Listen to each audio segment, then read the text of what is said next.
listening to the Zero to Travel podcast, where we explore exciting travel-based work, lifestyle, and business opportunities, helping you to achieve your wildest travel dreams. And now your host, world wanderer and travel junkie, Jason Moore. Hey, what's up? It's Jason here with ZeroToTravel.com. Welcome to the show. Got a special one for you, a bit of an extra bonus episode this week. My buddy Chris Christensen, he is the host of the Amateur Traveler podcast. We'll link up to that in the show notes. He sent out his first episode way back in 2005. So he's been doing this for a long time. And his show, Amateur Traveler, is really focused on travel destinations, meant to help you decide where to go next, what to do. And the content's really meant to help you do some travel planning and discover some new destinations. So we decided to exchange shows. I would put a show on his Amateur Traveler feed so his audience could check out some of what we got going on at Zero to Travel. And I wanted to put one of his shows on here for you so you could see what he's got going on over at Amateur Traveler and discover some new destinations for yourself. This particular episode is a recent one he put out on Galicia, Spain. I didn't know they have something called the Coast of Death in Galicia until I listened to this show. So here it is. Without further ado, enjoy your trip through the province of Galicia in northern Spain with the Amateur Traveler, Chris Christensen. Thanks for listening. Amateur Traveler, episode 838. Today, the Amateur Traveler talks about castles and castros, Oreos and Hercules, peppers and playas, as we go to the province of Galicia in northwestern Spain. This is Chris Christensen from Amateur Traveler. Let's talk about Galicia.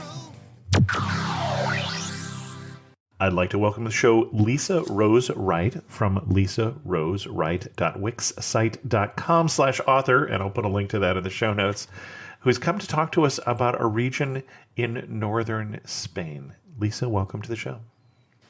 Thanks, Chris. I'm delighted to be here to share some of the secrets of my adopted home with your listeners. Maybe I could start by explaining where Galicia is. Do you think that would be useful for people? That would be good, but first, should I call you Lisa or Lisa Rose? Oh, call me Lisa. Yeah, okay. We'll be informal. That's fine. Yeah, where are we talking about? So there's actually two Galicias in Europe.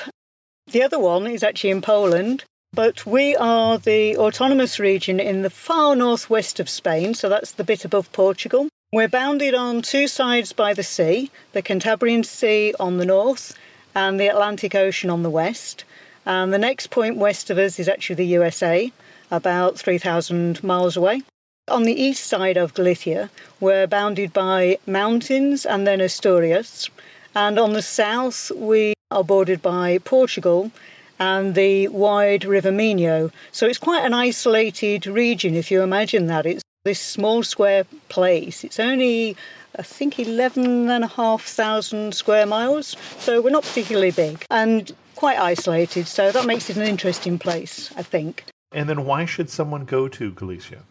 So Galicia is, I would say, variety in miniature. It's a compact package for the traveller. If I can just do a little quote, because there's a Galician author who actually said it a lot better than me, Galician poet Vicente Risco. He summed Galicia up, and it's my paraphrasing, so apologies for that. You say Galicia is very small. I say to you, Galicia is a world. You can travel in a short time from north to south and from east to west. You can return time and again, but you won't be able to cover it all. And every time you return, you will discover something new.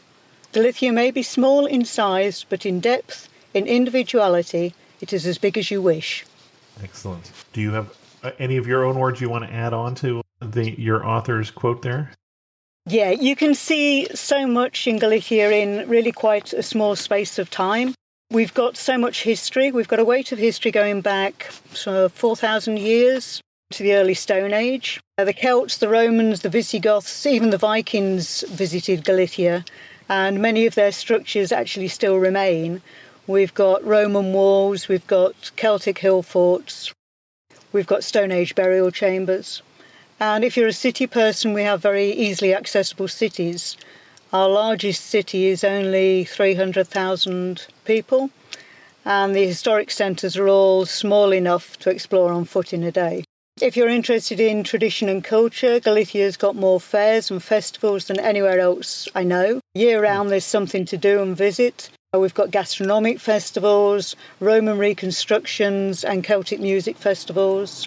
We have 4 World Heritage Sites and 6 natural parks. Am I going on too long here, Chris? No, that's good. That's good. Excellent. You live in Galicia. I do. I've lived in Galicia for 15 years, yeah. We should talk about pronunciation first. You're pronouncing it with a Castilian pronunciation, so you're saying Galicia and I'm saying Galicia, and I may not be able to change my pronunciation. The answer to either. And in fact, in Galician, it's Galicia with a Z. Oh, so interesting. That's okay. Again. Yeah. And what brought you to Galicia? That's an interesting question, really.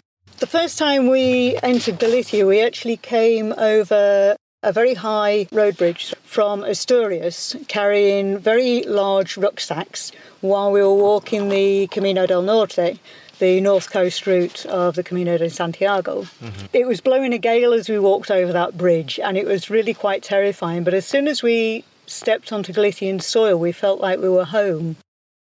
There was just this pull that had got nothing to do with the howling wind that was blowing me over. And we'd been looking for a while to move away from England. We're both English, myself and my husband. And Galicia just felt right somehow. We ended up visiting houses on that occasion instead of finishing the Camino.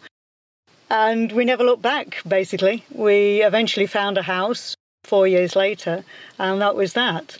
It sounds quite fanciful, I suppose, but I actually know a lot of people here who came for a holiday and ended up staying. So your listeners need to be aware of that, I think, if they come on a holiday. It has this pull, does Galicia. Excellent. And you have hinted at it a couple times here. You mentioned the largest city in Galicia, and you didn't say the name of it, but people have probably already heard of it. Actually, Santiago de Compostela isn't the largest city in Galicia, if that's I'm the one sorry. you're thinking of. No, it's actually quite small, is Santiago, in population terms. So it's just the best-known city in Galicia. The best known by a long way, yes, it is, yeah. The largest city is actually Vigo, which is a port city further south. Oh, okay. On the coast. But yes, none of our cities are very big. I don't know the population of Santiago, but I think it's less than 100,000 people. Okay. It's really quite small. Excellent. If someone's going to Galicia, what kind of itinerary are you going to recommend for them? So what I've done here, I've done a circular tour of Galicia. Now, I'll mention here about getting to Galicia because I think that's probably a good place to do it. You could visit most of the larger towns by public transport. You'll miss many of the more beautiful and less well-known areas that way because, unfortunately, we just don't have excellent transport links to the rural areas. Okay. So what I've done is I've devised an 8-day circular self-drive tour, which can be started anywhere, obviously, because it's circular. Although I'm going to start it in the port city of A Coruña on the northern west side of Galicia, because A Coruña is the second most populous city after Vigo, and it's one of my favourite cities. So to get to Galicia, if you're coming from the US or many other places, you'll probably have to fly into Madrid.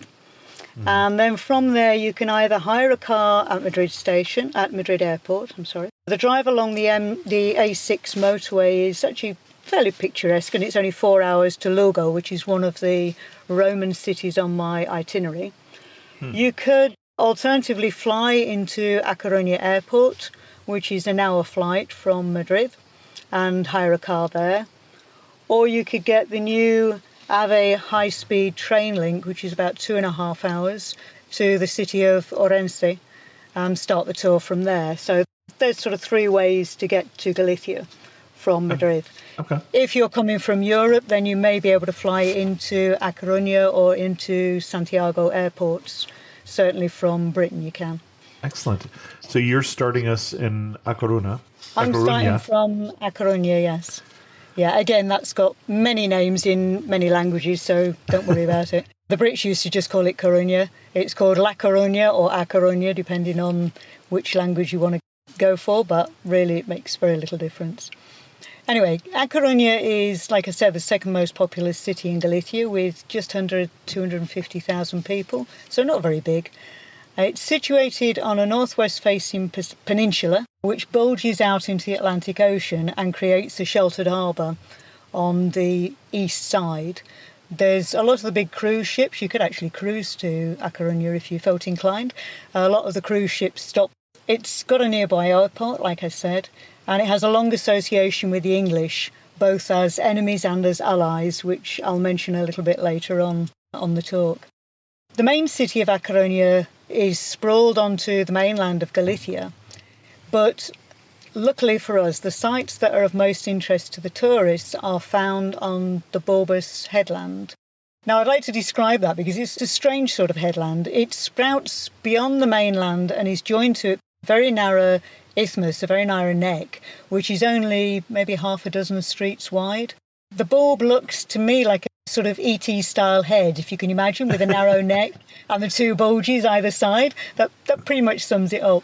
The right-hand bulge is home to A Coruña's Old Town, which has lots of little narrow alleyways and bars and cafes and restaurants. There's also two sandy beaches on the headland. And on the northern left-hand side of the headland, it's home to a sculpture park and the iconic Tower of Hercules, or the Torre de Hercules. This is the only working example of a Roman lighthouse still in existence, and is therefore the oldest active lighthouse in the world. It's a UNESCO World Heritage Site, which was built in the 1st century of our era. Now, nothing actually remains of the original outer facade of the building, and it was covered in new stonework back in 1788, I believe. Okay. But inside, there's plenty of the remains of the original stone walls and the Roman chambers, and there's also a museum inside and some architectural and archaeological digs in there, which is very interesting. One point of interest is that it's actually twinned with the Statue of Liberty across the Atlantic Ocean. Not sure why, but there you go. They like twinning things. Okay.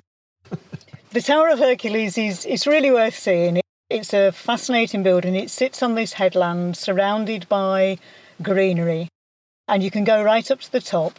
It's 4 stories high, and at the top, the viewing platform, you can see there's like a 360-degree view all the way around the Atlantic, the headland, and back to A Coruña's Old Town. So it's really quite pretty and worth a look. The name of the tower, the Hercules Tower, there's a nice gory legend which says that Hercules, the Roman mythological hero, fought with a giant called Geryon, who was king of all the lands between the Tagus and the Duero rivers. Hercules was the victor, decapitating the giant and burying his head before ordering a tower to be built atop it. And then Hercules founded the city of A Coruña nearby, apparently. So, Okay.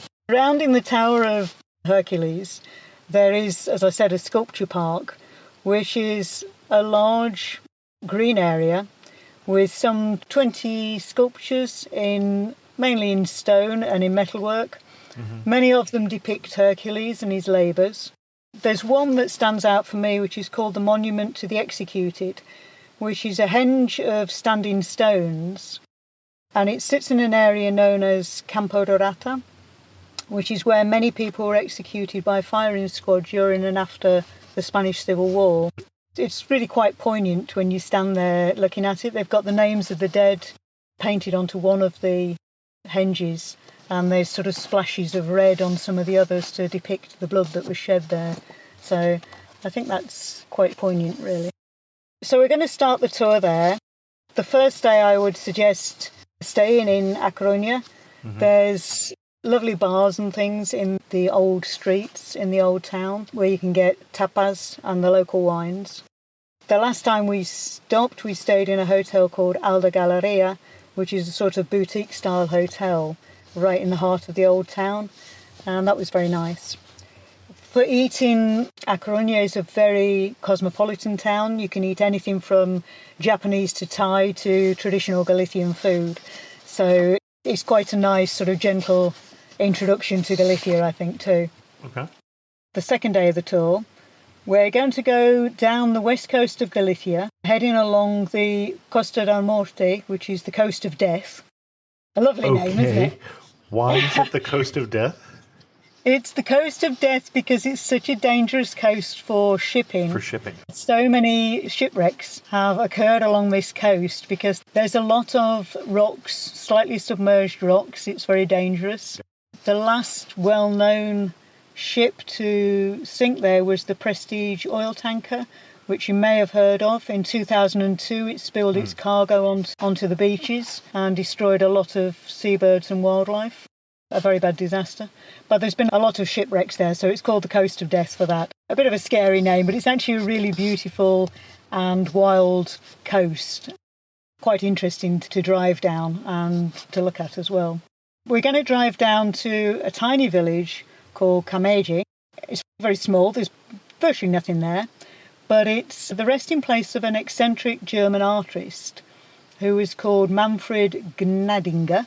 Sorry, I'm not very good at German, but he was known locally as Man, which is much easier to pronounce. There's a museum in Cameji which is dedicated to him. He was a very eccentric person. He's described as being tall and thin with long hair and a long beard, and in pictures that I've seen he wears nothing but a loincloth. He moved to Galicia in the 1960s and lived in a shack on the end of the harbour, which had no electricity or water. He collected flotsam from the sea and made quite weird and wonderful sculptures using the debris. And when the Prestige oil tanker went down, he actually declared that his outdoor museum, which was destroyed by the oil, should be left as it was, because he said that man doesn't love man, nor the sea, nor the fishes, nor the beach. And he wanted that left, which they have, and it's still sitting there covered in oil, which is, again, quite poignant. But the museum is really interesting. There's thousands and thousands of his notebooks in there. He just wrote so many notebooks. And he opened his own museum to the public for a while and asked people to write down their thoughts, so they're all displayed there as well. It makes a nice little stop and quite an interesting place to go. Somewhere that I don't think he's mentioned in very many guidebooks. Most of the places we're going to be going to in this tour are not places that are mentioned so much in the guidebooks. So I'm not going to Santiago de Compostela because that's mentioned a lot. And yes, it's a lovely place, but there's many more places that I want to introduce people to that just aren't in those guidebooks. So I'm hopefully going to do that. Now, the Coast of Death does sound really quite horrible, doesn't it? But there's some lovely beaches along there. They're really beautiful.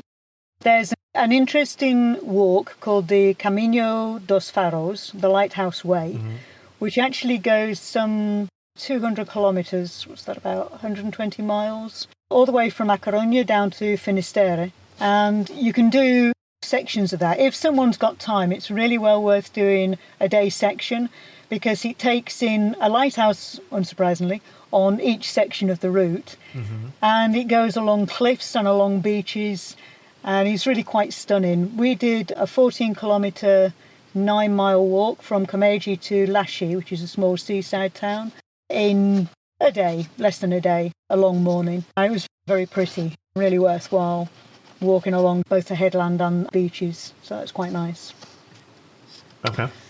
From Cameji, we're going to keep heading down the west coast to Murcia, which is, you may have heard of, I think it was mentioned in one of your podcasts. It's one of the waypoints on the triangular extension to the Camino de Santiago, the Murcia-Finisterre Way.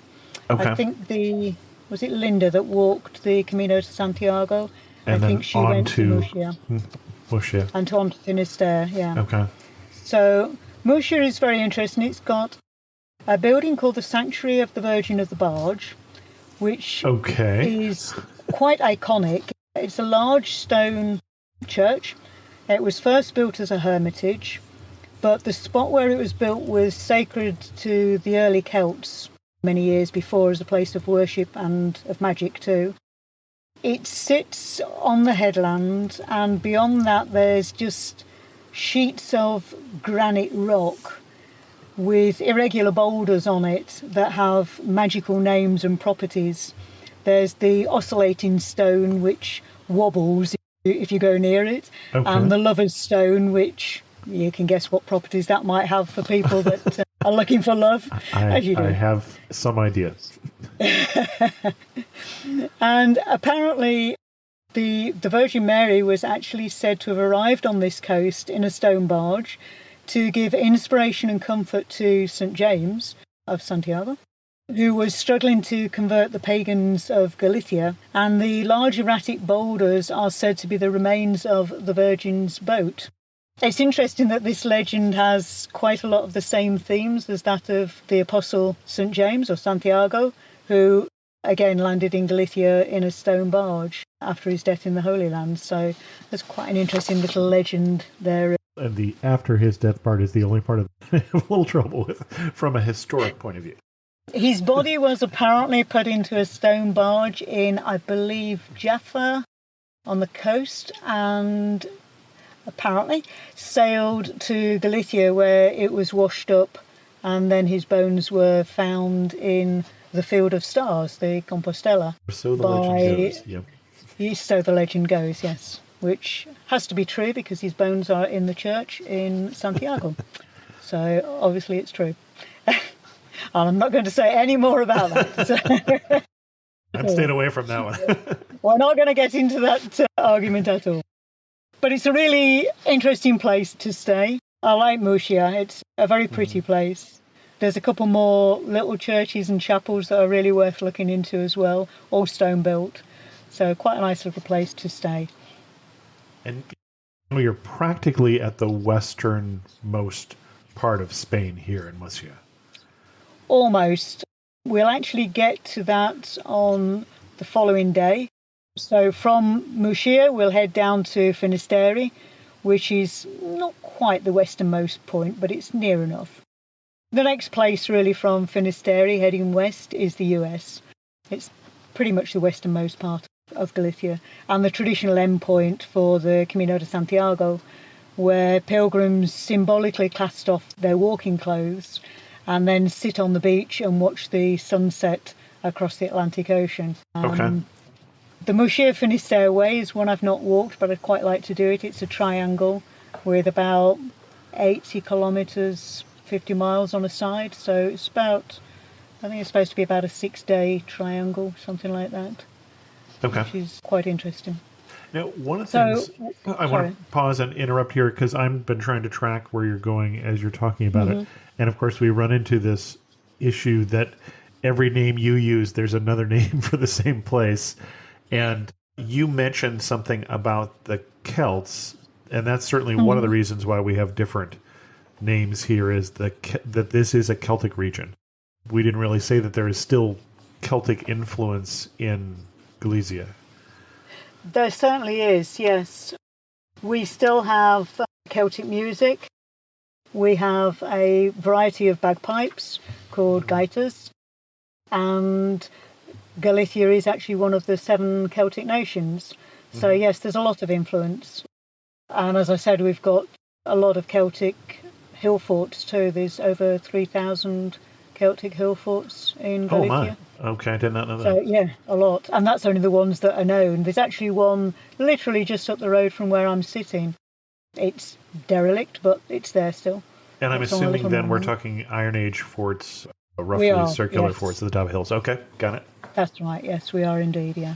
Yeah, and we're actually going to see a couple of those on our 3rd day. Carry on. So we've gone down to Finisterre. We're still heading south along the west coast of Galicia. Now, I should just say the west coast of Galicia, it's not a direct route, this, because there's a lot of rias in Galicia. It's a very wobbly sort of coastline. So it goes in and out a lot, which actually makes it very pretty, but by no means a direct route. I should also say that on this tour, we're doing around about 100 miles or so a day, but Galicia it's a nice place, I think, to drive around. Traffic is very light. Even in the big cities, it's not really particularly busy. We drive on the correct side of the road if you're coming from the US. Some of the roads are quite narrow and we do have quite a lot of potholes. But other than that, it can be really quite pretty and it's worth stopping when you can just to have a look and enjoy the views, really. You could do each day in less than a couple of hours if you just drove it straight, but what's the point in that, really? We want to see something and we want to enjoy what we're seeing. This day 3 is only about 50 miles, but there's a lot to see and it's very windy in and out of the rears. So it's a gentle drive, if you like, with lots of stops. Mm-hmm. So from Finisterre, the end of the world, we head off downhill again and we're going to stop at the Fervenza do Ezero, which is a waterfall. It's the only waterfall in Spain which flows directly into the sea. There's only, I think, a handful of them in Europe altogether. Mm-hmm. It's not particularly high, the waterfall, but it is quite spectacular as it crashes down into the sea. So it makes a nice little stop. And there's some cafes there, and quite often there's a little street market there too. So that's worth a stop and having a look round. From there, we're going to head down to a place called Carnota, which has the longest beach in Galicia. We're getting a lot of longest, highest, greatest things today, I'll warn you already. All right. I don't know why, but there's a lot of these just on this little bit of coast. So the longest beach in Galicia is about 6 miles long, 11 kilometres, and it's beautiful golden sand. We last went in July and had the beach almost to ourselves, other than a few people that had parked up near to where the cars were. Once we got down the other end of the beach, there was nobody. So it was just absolutely gorgeous. It's nice flat sand. There's rock pools at each end of the beach. So it's quite beautiful, really. Carnota is also home to one of the longest oreos or grain stores in Galicia. Okay. Now, these are traditional stone-built buildings where the maize, the grain, was stored. If you can imagine a sort of mushroom, a large stone mushroom, and then they sit on top of that, and it's to stop the rats or other pests getting in and destroying the corn. So they're usually stone built with either wooden or stone slatted sides. The ones at the coast tend to be stone sided, the ones in the interior wooden. Okay. And this one is 115 feet long, so it's quite a long grain store, really. It goes off like a sort of perspective drawing, really, when you stand next to it. And it's so long and thin. It was what surprises me. It's very long and thin, yes. It's only about a metre wide, but it's a metre 3 feet wide, but 115 feet long, yeah. So you'll see a lot of these around Galicia. They're quite interesting buildings and still used, actually, in places too. I'd like to mention a lunch stop here. I'm not going to mention many because places do change, but there's a really nice traditional Galician restaurant in Carnota called Casa Fandinho. And I'll just mention here as well that for eating in Galicia, one of the things I would suggest is to try a menu of the day, which is usually available at lunchtime. And it's a set menu, costs between 12 up to maybe 18 euros some places, but it will always include at least 2 courses, often 3. It will include bread, water, and usually wine. And sometimes, especially in the interior, coffee is included as well. So you usually get a really good meal that'll pretty much set you up for the rest of the day. And the best places to go for this are somewhere on the road where you see a lot of trucks parked outside, because those truck drivers know where to go for lunch, and they're usually the best spots. Okay. And the Casa Fandinho has a very short menu. There's only about 6 to 8 items on the menu, and you combine them as you want for starter and main course. But the last time we went, we had, I think, the best ribs I've ever had anywhere. It's just somewhere that I really, really like. Okay, so while I'm talking about food, I'd just like to also mention another thing that people should do while they're here, which is to visit one of the many street markets that are here. Each town has at least one, usually 2 or more street markets a month. And these street markets, as well as selling food, clothing, pots, pans, whatever, they always have at least 1 or 2 stalls selling pulpo, which is the Galician octopus, which is one of the iconic Galician dishes, really. And I think everybody should try, unless you're vegetarian, obviously, then ignore me entirely and don't try it. But in Galicia, it's cooked in a very traditional manner in big, well, huge, actually, pots over a fire. It's boiled and then it's cut up onto a wooden platter with olive oil, salt and spicy paprika. And it's eaten with cocktail sticks and with lots of the Galician spongy bread to dip up all that lovely olive oil juice. And really the only way to try it is at one of the street markets, preferably at a long wooden bench where you have to prop your platter up with a bit of bread because it all tilts to one side and it all dribbles out the end. It's all very authentic. It's certainly the way to eat it. It's beautiful like that. And the street markets are the place to go. And if you don't want to actually buy a portion of pulpo but want to try it, if you hang around one of the stalls and look longingly, they'll almost invariably offer you a piece to try. So it's worth doing that at least. Okay, so I'm going to continue southward again along the west coast, and we're going to be going now around some of the rias, heading down towards the bottom of Galicia. The Ria of Muros and Noia is a really pretty drive. You go inland and around and back and around again. There is a lot of smuggling on the west coast. Some people say there still is. But you can imagine with these little rias, lots of inlets, lots of little coves to hide. Sure. It was the perfect place for smuggling things in. So there's quite a history of smuggling. And actually the Vikings also surprisingly, came up the rias to ransack what was then the capital of Galicia. That's a place that is now called Padron, was called Iria Flavia, I think. Probably terribly pronounced. That's the Roman name. That used to be the capital of Galicia, and it was one of the reasons that the capital was moved to Santiago de Compostela, because Santiago, unlike most capitals, doesn't have a river, doesn't have any access by water, and so was considered much safer for the gold and the jewels that the church had, and so a much safer place to store these. There's actually a Viking festival on I think it's the first Sunday in August, at a place called Catoira, which is on this coast. That's the sort of reenactment festival and really worth going to see.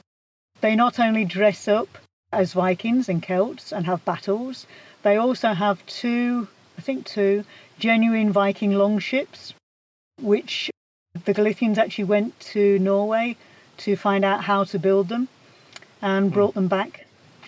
And on the day of the festival, they're sailed down the Ria towards the sea, and they have a sort of mock battle at the entrance to the Ria, which is quite interesting, and it's an interesting visit, an interesting festival if you come in August.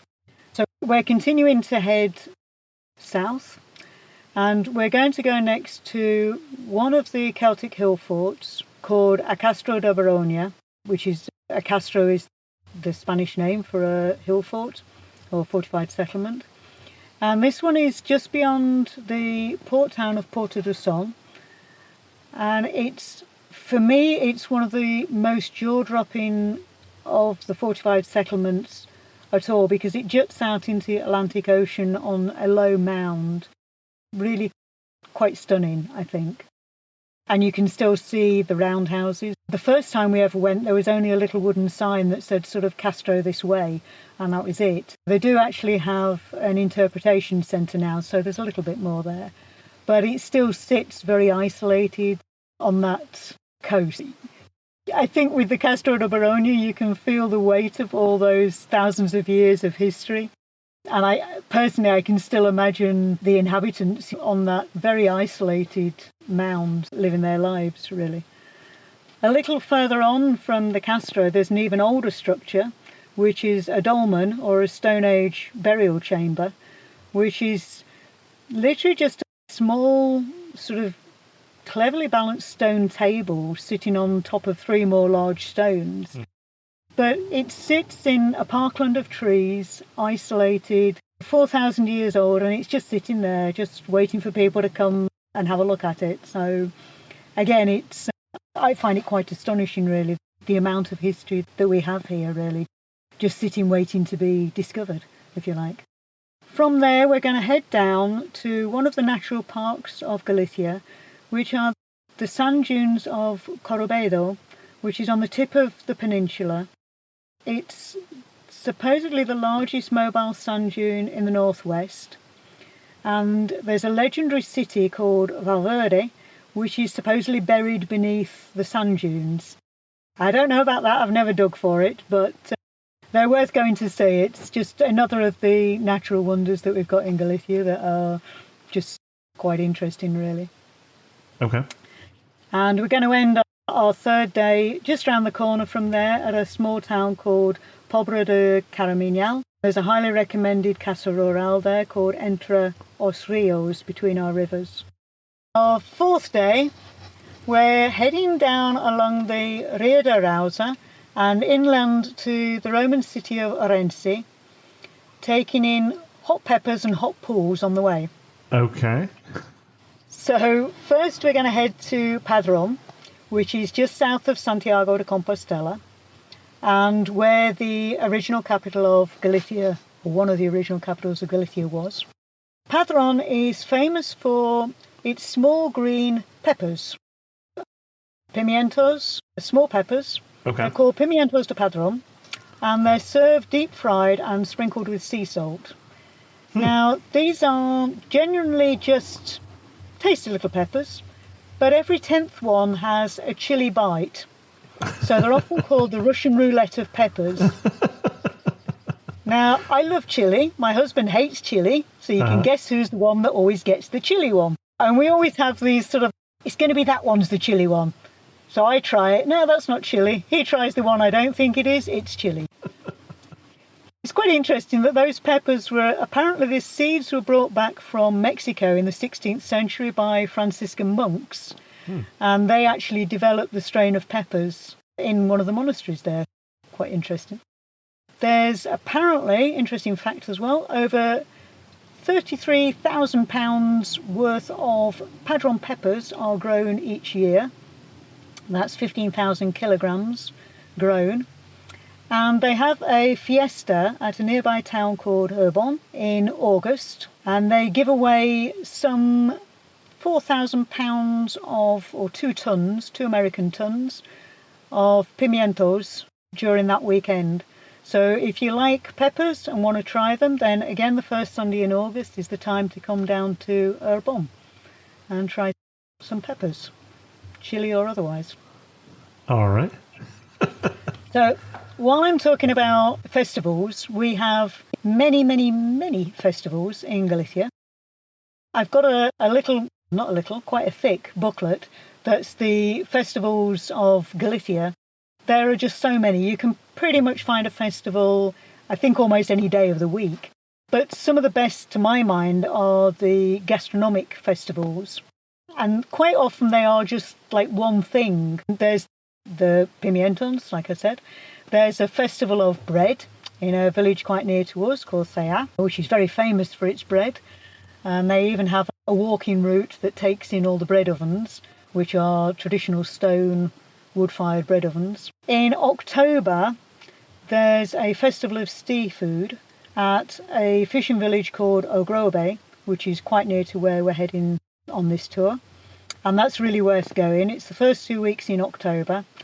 And Ogrobe is a small fishing village, and pretty much everything that is served at the festival is caught just off the shore. So They have mussels, oysters, clams, and goose barnacles, which are Galicia's renowned percebes. They are said to be one of the most dangerous seafood to collect because they're collected from the rocks along the Costa da Morte, the Death Coast, by fishermen who have to walk onto those rocks to collect them. And quite a few are drowned doing so. It's a really dangerous occupation. The percebes are strange little things, really. A bit like jelly, like a little dead finger, really. The Galicians really like them, and they're very expensive. Can't remember exactly, but something like €60 a kilo, so pretty expensive. And worth trying probably at least once. Possibly only once, but at least once. I'm just not sure that the international food, wine, and travel writers would use the term dead fingers for those. It's got to be something a little more. You have to see one. Google it after and have a look. That is exactly what it looked like, I tell you. That's what it looks like. From there, we're going to head down. This depends on how long people have. I'm only doing an 8-day tour. If people have got longer, then there's so many places to stop on the way. Right. There's the small city of Pontevedra, which is the capital of the province of its name. There's 4 provinces in Galicia, and we're visiting all 4 of the provincial capitals on this tour. Pontevedra is, I think, possibly the smallest of the capitals. It's got a very compact old town with wide stone plazas and arched porticos going along. So it's a very pretty old town. And in September, it has a medieval fair, which again is one of these costume dressing up things where they have medieval markets. And it's very interesting to visit in that setting, particularly. And it also has the ruins of Santo Domingo, which is a 14th century convent, which actually sit right in the middle of the city, very incongruous, just sit there in the middle of the city. But you can go in and have a look around. They're ruined, but there's some old tombs and things that you can look at. Now, if someone has a spare day, I would really, really recommend a day trip to the Sias and Ons Island Natural Park. These are a group of islands off the coast, pretty unspoilt. They've got white sand beaches that wouldn't look out of place in the tropics, although the sea's considerably colder. And there's natural walking routes around the islands.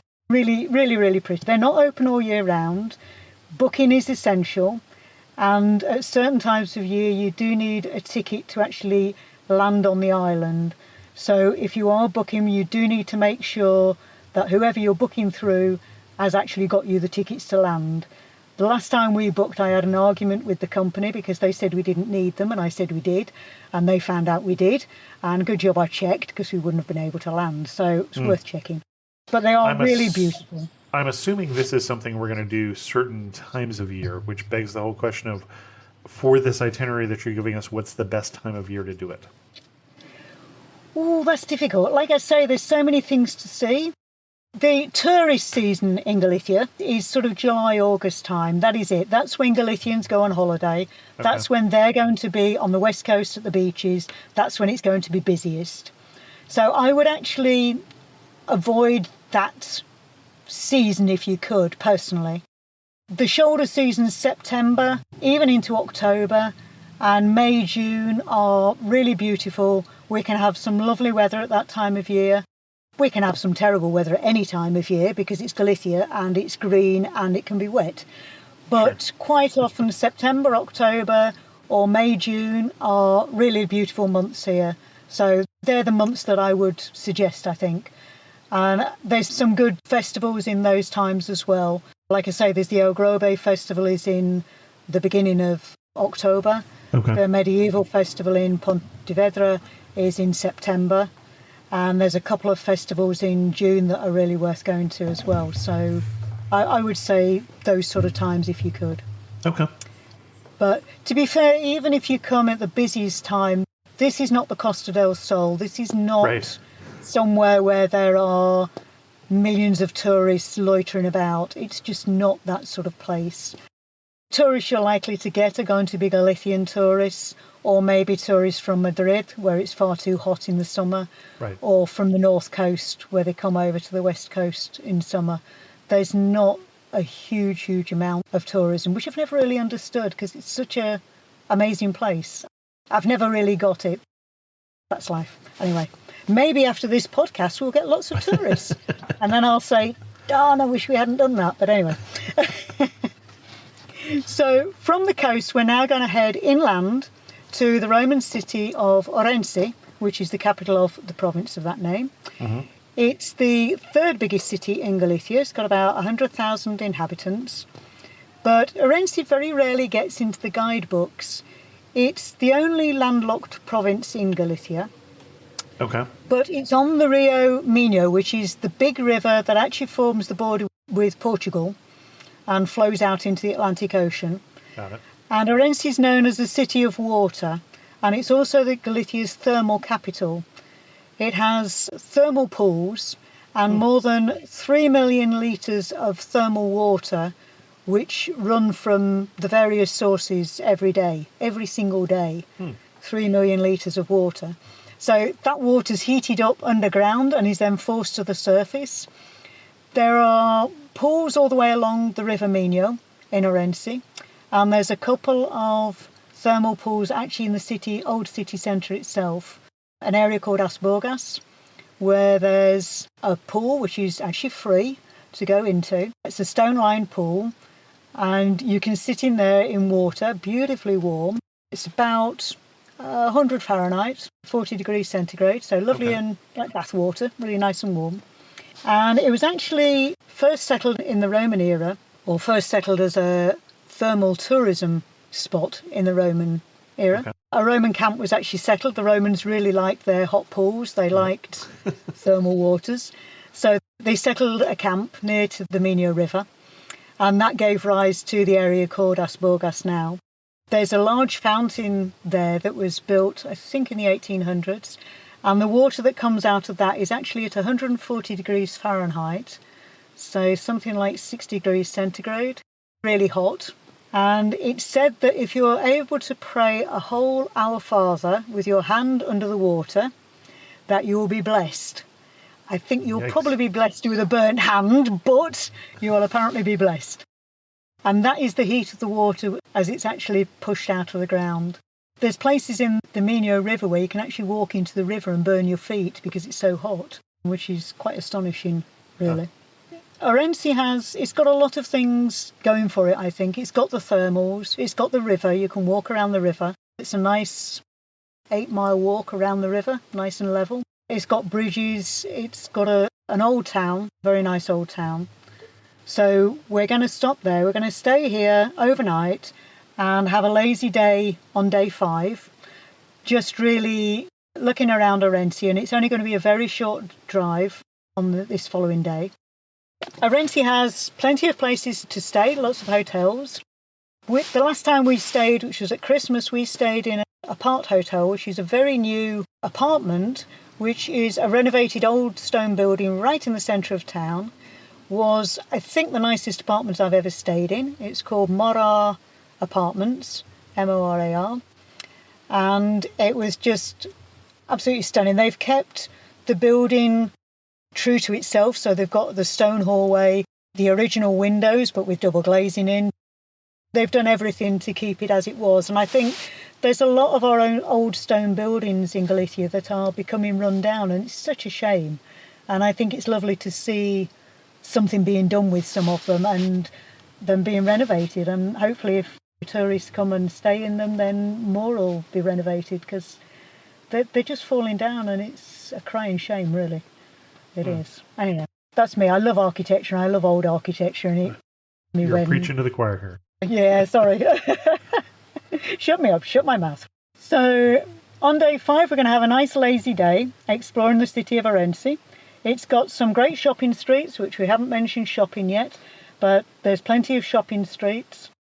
It's got a main square with lots of nice little cafes that you can sit and just enjoy the main square.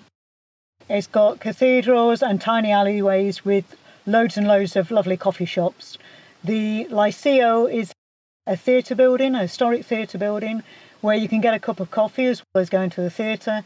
And it's in an old stone building with friezes inside, really worth architecturally having a look at. Just go and sit and have a coffee in there. It's beautiful. And there's a small road train that runs from the main square in the centre of the old town.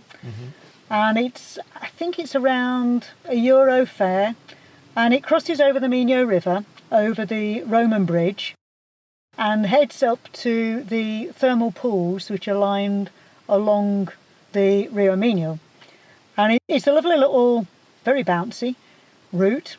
As you cross the Minho, you can see the other 10 bridges, I think it is, that span the Minho, the river.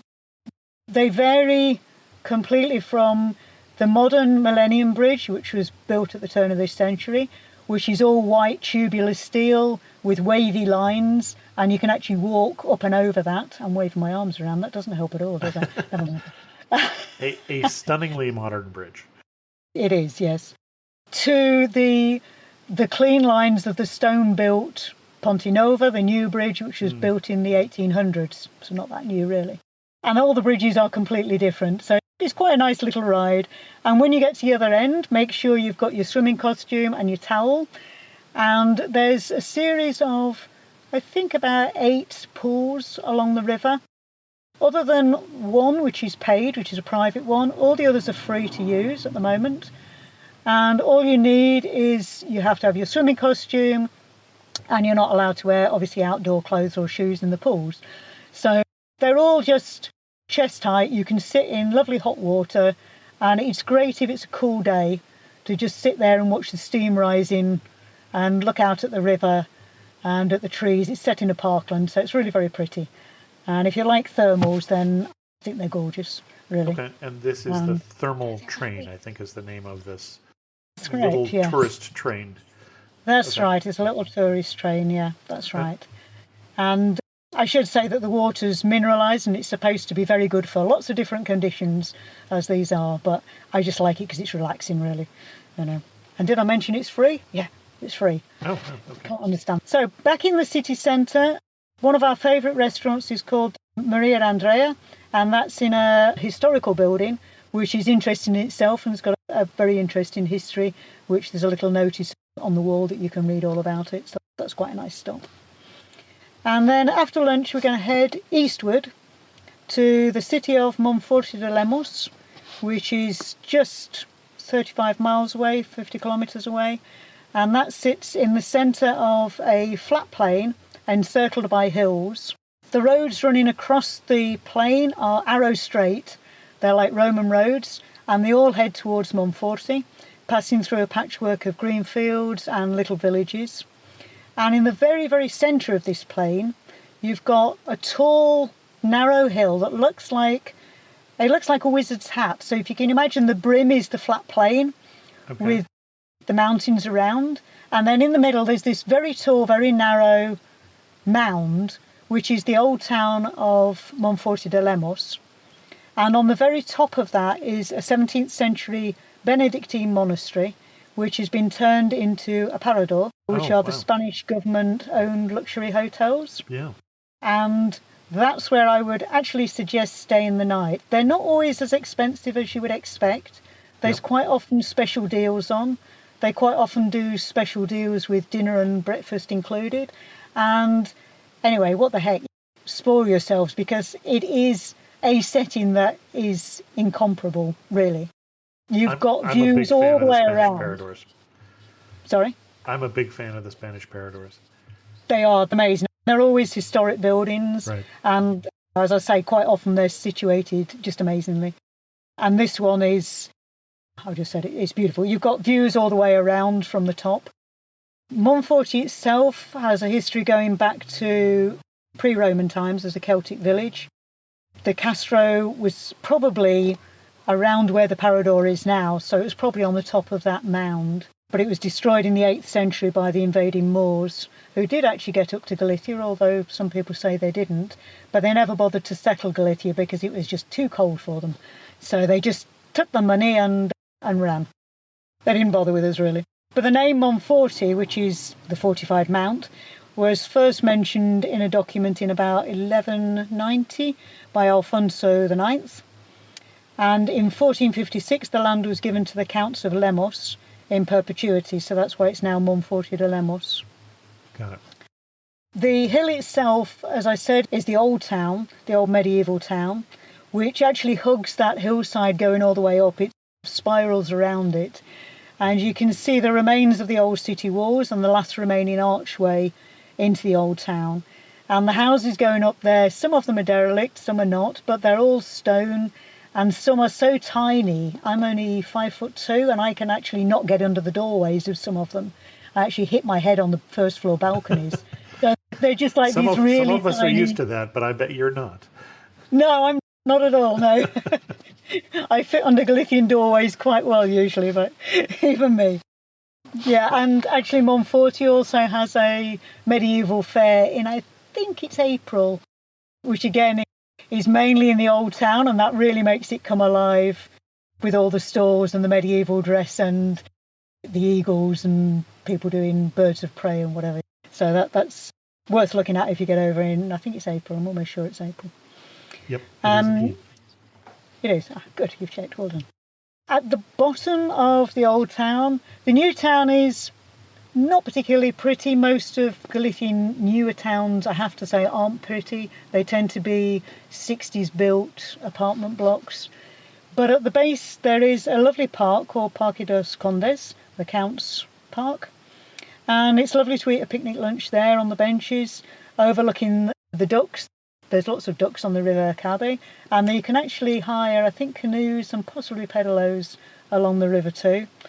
And you can look at the spectacular facade of the Escalapios, which is it's a school now, but I think it might have been a convent or monastery school originally.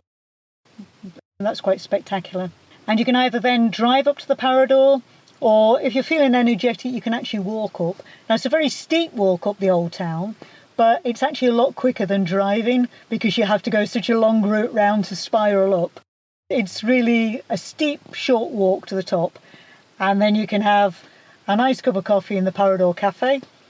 And if you're staying overnight, I would recommend having dinner there. It's not the cheapest place in Monforte, but it is very good food and the service is excellent. And it's in a beautiful setting. You can sit and drink coffee looking at the old cupola in the middle of the square, in the middle of the monastery, and it's quite a beautiful setting really. Excellent. And next door to the Parador is actually a tower called the Torre do Homenaje. It's a 4-storey square castle keep from, I think, the 1100s. It's got 6-foot thick walls, a vast underground rainwater collection chamber, so it could withstand sieges, and did on a number of occasions. So all of the inhabitants of the town would fall back to the tower, the keep, when they were under siege, and they could all hole up there with reserves of rainwater and food and last out months. And that's an amazing place, and the views from the top of that are the most spectacular, providing it's a clear day. And I have to say that Monforte de Lemos does get probably more mist than anywhere else I know. Because of the river running through and because of the mountains around it, it tends to be a very misty place.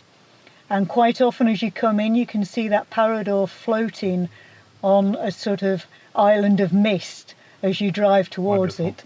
it. So yeah, it is. It really is, yeah. On the next day, we're going to head up. We're going to have a long drive on the 6th day. And we're heading up to the Roman walled city of Lugo, which is our local city and one of my favourite cities. So we're going to leave Monforte and we're heading eastward into one of the most picturesque wildernesses left in Galicia and possibly in Europe, called O Corel, which is in the very east of Galicia. It's a very mountainous region and it's very winding roads, very picturesque. Luckily there's plenty of places to pull up and admire the views, because it's definitely not safe to do so while you're driving. I'll just mention that we're just going to go along the second largest river in Galicia on this, which is the River Sil, for a little way, which is a totally different river from the Minho River. It's very deep and brooding. There's the canyons of the Sil, and you can take a catamaran trip or actually even go by canoe along there, which is well worth it if there's time. There's another castro called Castro Cardelis with a medieval castle, a 14th century medieval castle, but we're not going to go there because I'm running out of time. So we're going to head up into the Ocarel, and the main road north through the Ocarel, it just winds around mountain after mountain at an average height of about 4,000 feet, so quite high up. The town of Fogoso do Corel is the capital of the area. It's a tiny little town, but it's got a very nice tourist information with lots of leaflets of places to go and things to see. A couple of my favourites are the remains of Castro de Torre, which is a hilltop village which was actually constructed around the 1st century for people involved in extracting the newly found gold deposits in the area. Okay. So it's a Roman Celtic village, really. And it sits on a high spur above the road with just nothing else in sight. I think there was like one house that you could see from this castro. So it's just completely isolated, even now. It's very historical. And a little further on, there's a ruined castle of Carbedo, which was home to the Order of Santiago, which was one of the religious military orders founded in the 1100s. And their objective was the defence of Christianity, specifically against the Moors. And they answered directly to the Pope. And this castle, it's ruined. There's no entrance fee, no anything, just a board there. And we went and climbed up it. And you can climb right to the top. And it's still there, even though it's ruined. You've got this circular castle sitting isolated in the middle of a field just off the road. And again, just incredibly historical, really. It's quite a historical day, really, because we're going to head up, like I say, just winding through the Ocarel. There's some beautiful places to stop and have natural walks along rivers, through the mountains, up to waterfalls. There's so much to do. You could actually spend a whole week just in the Ocarel, and it's so wild. It's amazing. But we want to get to the walled city of Lugo. So Lugo is our local city. The walls were built in the 3rd century when the town was fortified, and it was declared a UNESCO World Heritage Site in 2000 for the finest example of late Roman fortification in Western Europe. The walls are about 2.2 kilometres all the way around, and you can walk all the way around the walls, and they totally encircle the old town. So the bit that is really of interest in Lugo is all within the walls. You've got, I think is it 8 or 11 gates? 5 of them are the original Roman gates. Some are newer because they actually wanted people to be able to get into the city later on. The original gates were proper gates. They were fortified and they could stop people. They could seal off the town and then obviously fire down. Lugo sits again on a hill, and you can see it was a very easily defensible position when you actually look from the top of the walls. Lugo is quite a small city and it's easy to walk around. There's lots of museums in Lugo and lots of things to see. There is a Roman bath that was excavated, which is just next to the cathedral, a lovely cathedral, well worth looking at. Not as gold-filled as Santiago, but for me personally, I think it's actually more beautiful. Architecturally, I think it's more beautiful because I like the stonework rather than the gold. That's just my point of view, but it's worth having a look at. And under the streets of Lugo, they say every time they dig, they find Roman remains. You just can't dig anywhere without finding something. And one of my favourite museums is called El Domus. And it was discovered during excavation works. They found an old Roman manor house which had been destroyed when they built the walls. But there's still some of the decorated walls inside intact, together with a temple to Mithras, which is one of the Roman Persian gods. And there's a very good information video which you can put into English. And it's got lots of Roman finds in there. It's a lovely little museum. And there's some amazing shops in the old town as well. You really mustn't miss the cork and string shop.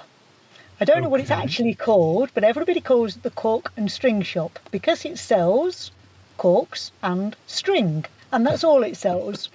It sells corks of any size you want and string of any size you want, from rope down to tiny little bits of string. And it's the most amazing little shop just tucked in underneath the walls, and it's been there forever.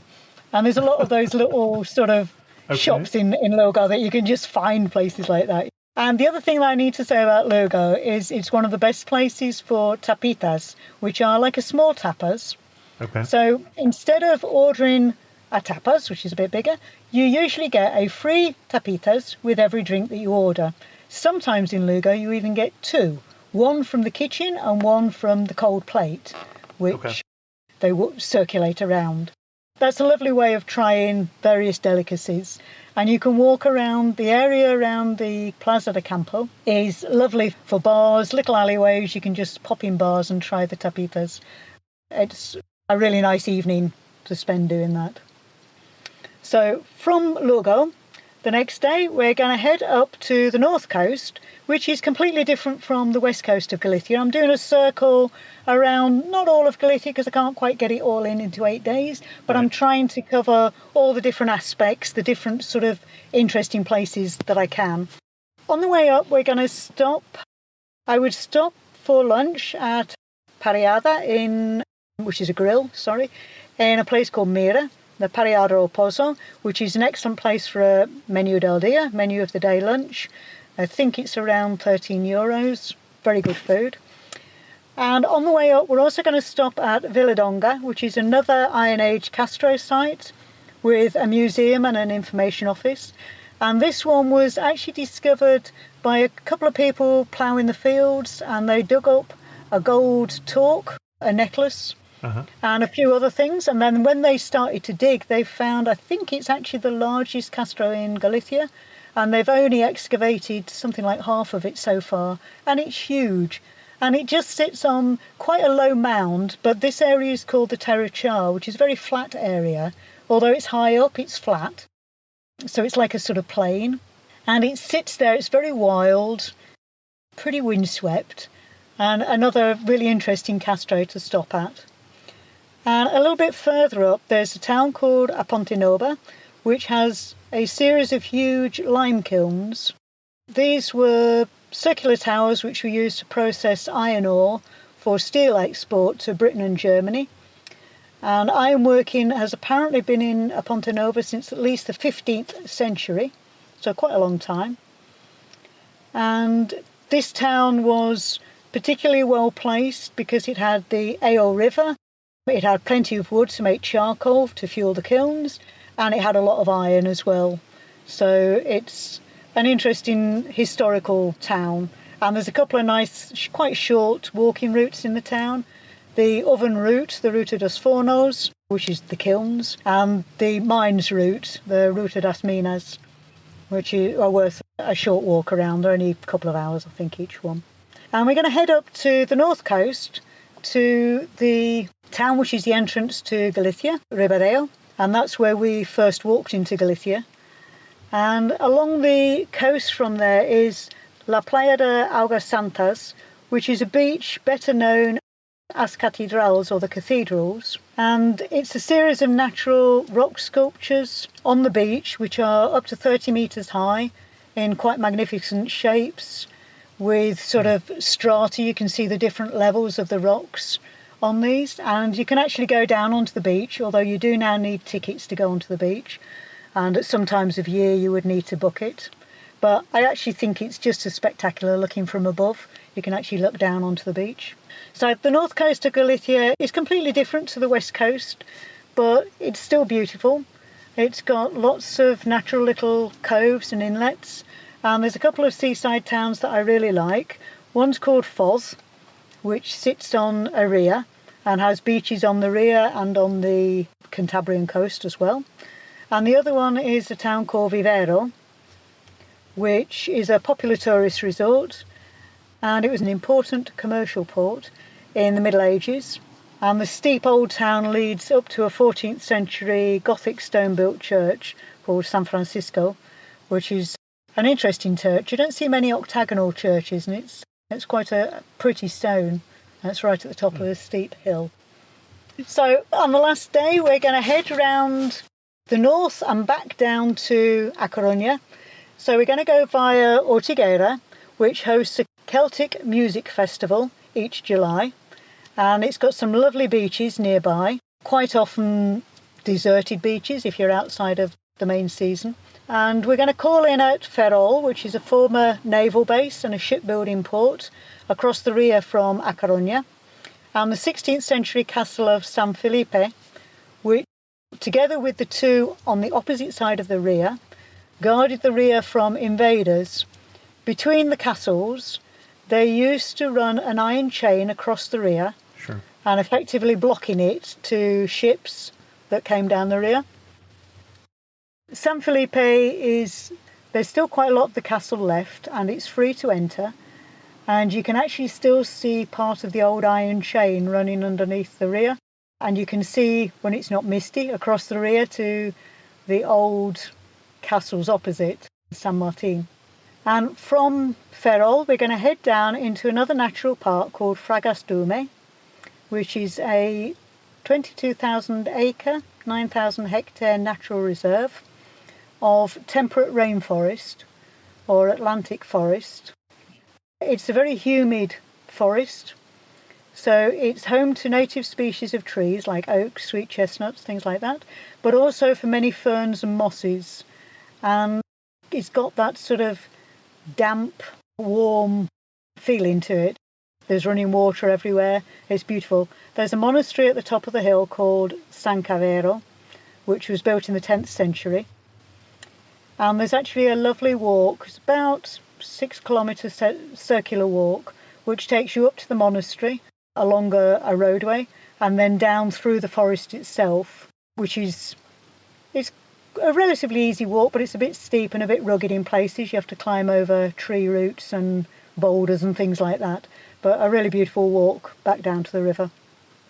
Okay. And then we're going to head back towards A Coruña via some of the beaches. There's some beautiful beaches on there. And the best thing to do is just to look for a sign saying Praia, which is the beach. And you'll probably discover a beach that nobody goes to. There's just so many little coves and beaches that are just sitting there waiting for somebody. The town of Betanzos is worth stopping at. That's another 13th century town, built by King Alfonso IX. And it was the capital of one of the original 7 Galician provinces. And then we're going to go back to A Coruña, and you can wander around the coastline. There's a walk that goes all the way around that bulge, that ET head, that takes in the old town and the port and takes in the Tower of Hercules. And if you're going to Maria Pita Square, that's got lots of little bars and cafes. It's lovely to just sit there. And you can have a look at the large statue to the Galician heroine, Maria Pita, who in 1589 allegedly repelled 12,000 English sailors under Sir Francis Drake with just 4,000 peasants after her husband was slaughtered. So the English weren't very popular at that point, but thankfully 2.5 centuries later we helped the Spanish fight in the Napoleonic Wars, so I think now they don't mind us quite as much as they used to, maybe. So that's basically my tour. It's quite a whistle-stop tour of Galicia, but hopefully it will give people enough of a flavour of the area to maybe make them want to come back. There's so many other places you could go. The area where I live is called the Ribeira Sacra, which is the sacred riverside, because of the number of Romanesque churches along the river. And you could easily spend a week just in that area itself, and I've not even really covered very much of that. So it's a beautiful place, and I could talk all day, and I probably have. So I think I'll stop. Little longer episode than we usually do. Yes, sorry, I have waffled I didn't a bit. want to stop you. I could out. picture myself doing this trip, so I was loving every minute of it. Let's wrap it up, though. You are standing in the prettiest spot in Galicia. Where are you standing, and what are you looking at? We spoke earlier about one of the castros, Right. the Castro da Baronia. And there's so many beautiful spots in Galicia, but I do love the ocean, so this is mine. So close your eyes and imagine you walking through a quiet woodland. It's pine trees, thick pine trees. You can smell the pine trees, and it's very quiet. There's nobody about. And then suddenly the vista opens up, and there's the Atlantic Ocean in front of you. And to one side, there's a dune-backed sandy beach with golden yellow rock roses and tufts of sea campion blowing in the wind. But directly in front of you, there's an undulating sheet of granite rock which leads to a rocky mound littered with circular stone structures. Now this mound is about 20 metres high, and it's surrounded on 3 sides by the ocean, and it's attached to the mainland by a very thin isthmus. And this passes through a narrow opening in a stone-built rampart. In front of the rampart you can see the remains of a wide moat, and the circular structures, although they're only waist height, You can imagine that they were dwelling walls. It's pretty obvious what they were. And it's just the most stunning spot. And you can just imagine those Celtic people living their lives, having their sheep, their cows, whatever, and just living on that mound and being able to pull up that drawbridge, seal themselves off and defend that homestead. And I think it's just the most gorgeous spot, really. I feel like you were prepared for that question.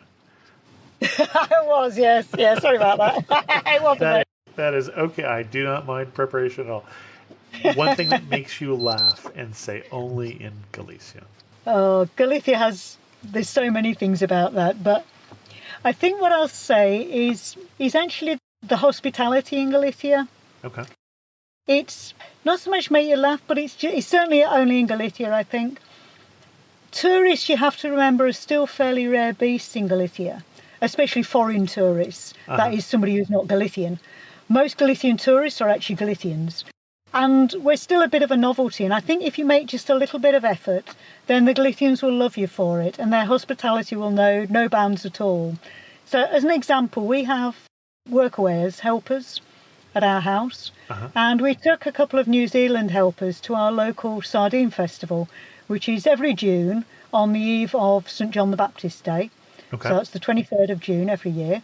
I don't know why there's sardines on St. John the Baptist Day, but we're not going to get into that. I have no idea. The festival is organised by our local town council, and they do all the cooking. They give out the sardines, they give out drink and bread, and it's all for free for the residents. Now, our helpers were really quite worried that as tourists, they shouldn't be getting all this stuff for free. So I said to them, go and tell them then. So they went up and they tried to explain, and said they were from New Zealand. And the guy giving out the sardines got so excited that they'd come all the way from New Zealand to Galicia, to our little town in Galicia. I mean, we've got 3,000 people in our little town. And he started just feeding them sardines. And I think they ate 12 to 14 sardines. And he kept saying, I'll save you the best ones. Come back, get some more. So that's the Galicians. They will give you anything. And if you just try that little bit, there will be hospitality to the last. Excellent. And if you had to summarize Galicia in just 3 words, what 3 words would you use? Me summarise something in 3 words? That's tricky, isn't it? As you might notice, summary is not my strong point. Okay, I'm going to go for green, because it is. Mystical, because again it is. And wild, because there are so many wild places still in Galicia. Excellent. Our guest again has been Lisa Rose Wright from lisarosewright.wixsite.com/author. And again, I'll link that in the show notes so you don't have to memorize it. And Lisa, if we wanted to send people to your best post on your website on Galicia, where are we going to send them? Well, I've actually written 4 books. 3 are about our adventures moving to Galicia and renovating our old stone house. But my 4th book was a very personal memoir, a very personal journey around Galicia. It's a lot of the places that we've actually mentioned in the podcast, but a lot of others too. It's really the journeys that we've made, myself, my husband and my mother, who's now 90 and also lives in Galicia with us. If you want to know more about Galicia, then by all means look on my website. I do blogs every month, and they're usually about Galicia or some aspect of it. Or if you want to look up the book, then you're welcome to do that too.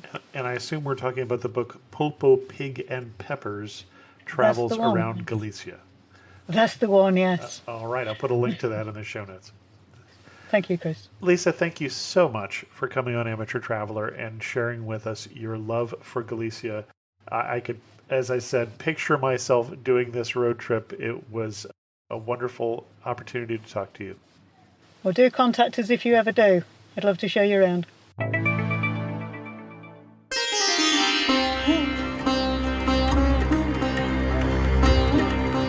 There you have it. Once again, that was Chris Christensen over at the Amateur Traveler. You can check out more of his stuff via the links in the show notes, or just search Amateur Traveler wherever you get podcasts. Thanks for listening, and I'll see you next week. Cheers. This podcast has been brought to you by ZeroToTravel.com. Ideas and advice to make your travel dreams a reality.